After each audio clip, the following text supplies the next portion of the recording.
það komið að febrúarlesvegn fyrir vor.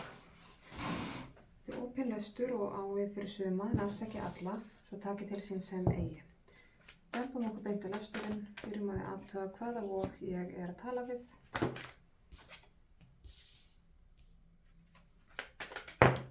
Hvað er framundan? Lesögn fyrir vor.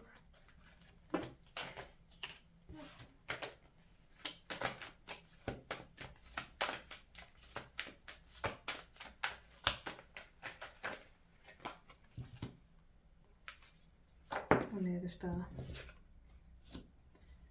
Kæra vor, síðustu misseri, síðustu ár, jafnvel í fleirtölu, þá hefur verið að leggja mikla rækt á hamingjuna í lífinu og hamingjan hefur statt og stöðugt aukist í lífinu sem er dásamlegt. Ásamt því að þú ert í betri tengingu við tilfinningu þínar heldur en nokkuð tíman áður. En ég finn að síðustu ár hafa öll snúist það að auka hamingju og lífsgæði hjá þér sem er yndislegt og dásamlegt. Og enda hefur líka aukist hamingjan í lífinu. Bæði það sem þú hefur ræktað og svo líka það sem þú hefur boðið inn í lífið þitt. En hins vegar núna upp á síðkastið þá er einhver pressa. Það er einhver pressa hjá þér og eins og þú upplifir eitthvað þrýsting og það er eitthvað verið að minna þig á að það er þú sem er númer 1 og 3, þú þarft að huga fyrst og fremst að sjálfur og á sama hátt að þú hefur verið að gera síðustu ár, þetta með að hamingja þín er í fyrirrúmi, en það er eitthvað pressa á þér og það tengist eitthvað því að þér finnst eins og hamingjuðinni sé ögrað eða öllu heldur að það sé verið að ögra færni eða hæfniðinni til að hlúa að eigin hamingju. Var þetta skiljanlegt? Það er eins og að það sé, þú upplifir ögrun gagnvart tíma þínum, athyglinni, getuðinni, færniðinni til að hlúa að sjálfu þér og hamingjuðinni og í því að halda áfram að rækta hamingjuðina. Það er það sem ég vildi segja. Það sem að er núna bara handan við hornið. Það er þetta með að það er svo sérst að horfa á púsluspilið. Kauparnir eru ennþá svona pínu út allt, það er svona að fara að taka á sig einhverja mynd en þú ert samt ekki komið með heildarmyndina og það böggar þig, það truflar þig. Þegar þér finnst þú ekki sjá nógu vel, ekki skilja nógu mikið, ekki vera með nógu mikið upplýsingum, ekki nógu skýra mynd til þess að geta ákveðið þig almennilega. Hvað þú viljið gera, í hvort fótinn þú viljið stíga, hvort þú ætlir til hægri eða vinstri. En það er náttúrulega líka yfirleitt fáum við ekki alla heildarmyndina fyrir eftir og tökum ákvörðun. Það er svona aðeins, ég þarf að fá gauka því að. En leiðsögnin er líka svolítið á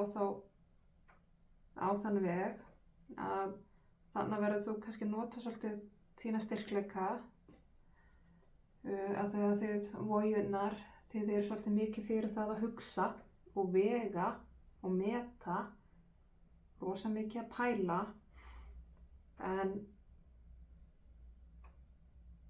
stundum eigið það til að hugsa of mikið og pæla of mikið og tapið áttum á. Þið gleymið einhvern veginn,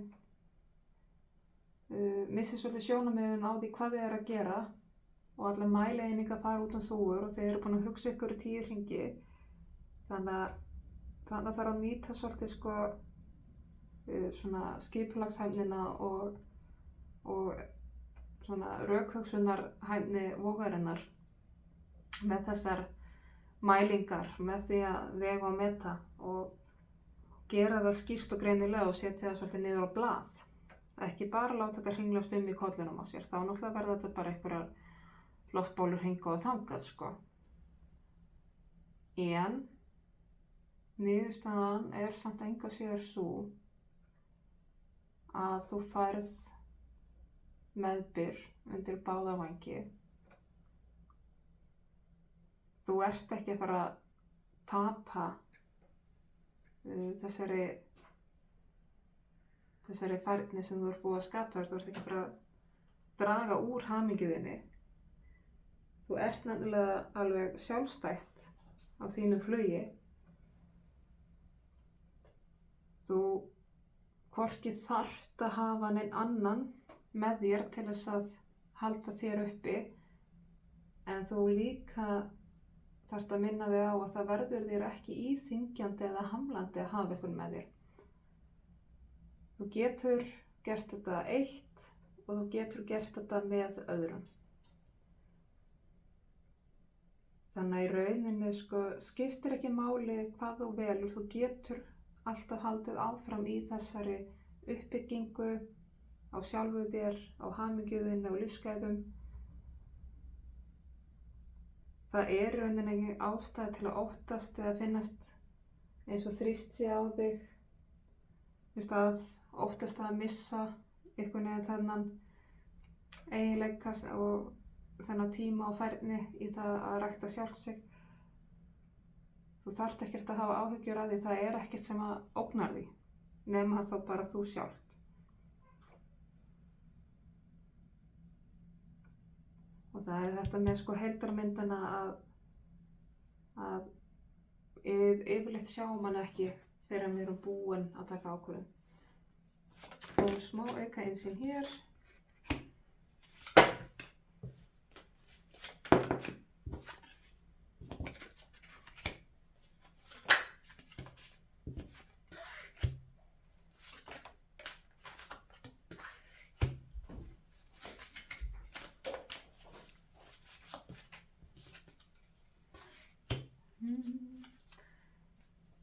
Svo ég segi síðustu misseri og mögulega síðustu árin þá hefur verið að byggja upp og láta drauma þína rætast, sem hefur gengið mjög vel og dásamlegt.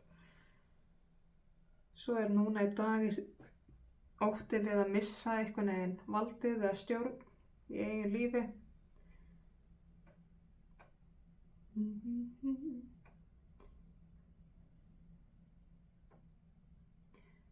Og það þetta varðandi heildarmyndina að það eins og þú sért svolítið fast í þessu að ætla að eiga og ekki eiga á sama tíma.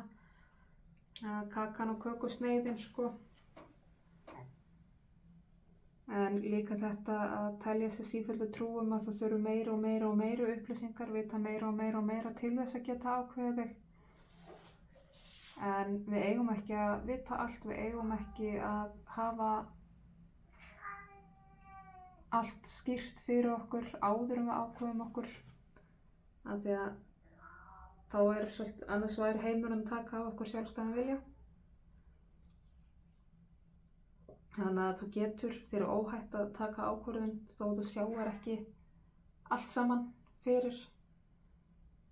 Og sama í hvort fótinn þú stígur, sama hvaða ákvörðun þú tekur, þá getur þetta ekki klikkað af því að það ekkert að fara að taka í burtu þetta sem þú ert búið að rækta og skapa fyrir sjálf þig. Ávinningurinn þegar til staðar og það eru ávinningar sem að ekki hægt að taka í burtu frá þér. Það ekki hægt að hrifsa það af þér eða stela því frá þér. Þannig að þú þarft ekki að hafa áhyggjur á því að missa neitt frá þér. Sama hvað þú velur. Við skulum fá leiðsagnaspjöll hér, bara örstutt skilaboð, taka heim og saman í lokin hérna.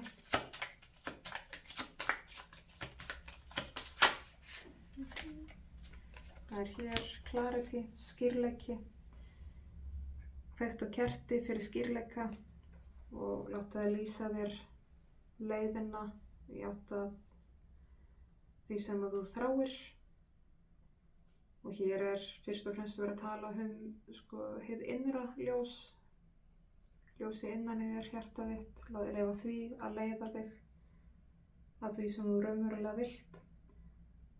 Og stundum hjálpar svona til að kyrra hugan, af því að það er oft hann sem að þvælist fyrir, að til að skýra fyrir huganum aðeins að draga úr hugsunum sem eru kannski víðsvegar í kollinum, að þá er oft ágætt að bara bókstaflega setjast niður, kveikja á kerti og horfa í logan, leyfa honum loganum í kertinu að fanga athygli okkar og leiða okkur í átt að okkar eigin sannleika. En þá ætla ég að segja þessari leiðsögn lokið. Ég vona að skilaboðin rati sönn og rétt til þeirra sem þurfa á þeim að halda og koma að gagni. Ég þakka fyrir mig og ég þakka áheyrnina.